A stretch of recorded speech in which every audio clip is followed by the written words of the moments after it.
So corner kicks, there's a couple strategies offensively you can do with corner kicks. If you have a player with enough leg, you can simply kick that ball straight into the middle of the field and hope good things happen.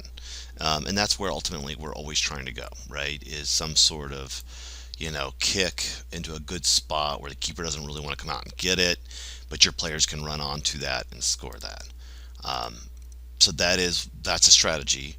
If you don't have a lot of power, you could always bring a second player down and do a short little tap, and the player can come in and dribble this ball in with them, right? And then they could cover this. Oops, I got the flag here. I was trying to make a flag.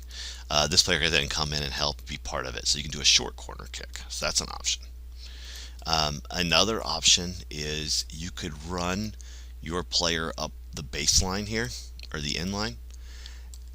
Look for a play that connects back, get this player up here, and then you can see how you can start to make a triangle and work yourself into a shooting position from that. Is another nice option that can work. So, generally speaking, depending on your numbers, in this case, is I set up a 7v7 situation. You want to put a bunch of people back defensively because you do not want to get them a shot on the defensive side of the ball, and you are willing and you don't want to let them shoot at the top of the box. So, what the blue team is trying to do in this scenario is get a situation where maybe the ball pops to one of the players top of the box who can maybe take a touch and they get a shot off towards it as they're coming out. Um, Red right now is what I'd call in a zone situation. They are basically playing a spot on the field, and if the ball goes near them, they'll get to it. Um, that's one option. The other option is to mark man to man.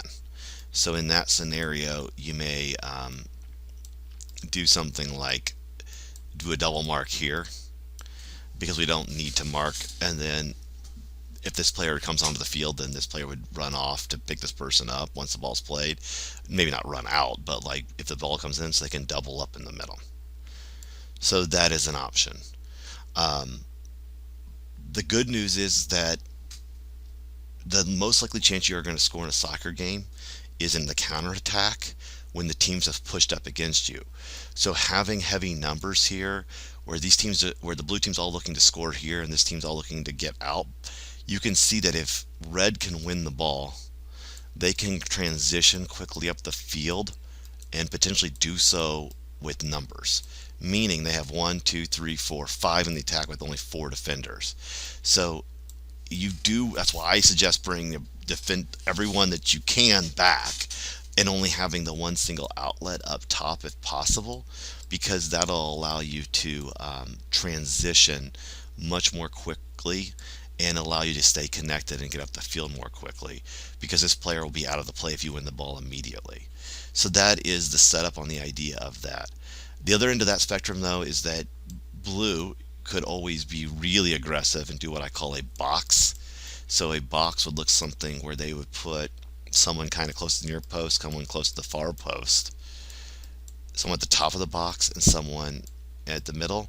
And what this would basically do would allow them to have four people against the five defenders with a good chance with a player coming in to basically get a 5-on-5 in the other team's box and try to hold the ball in and score. So that is also a really good choice. So those are some strategy at the 7v7 level.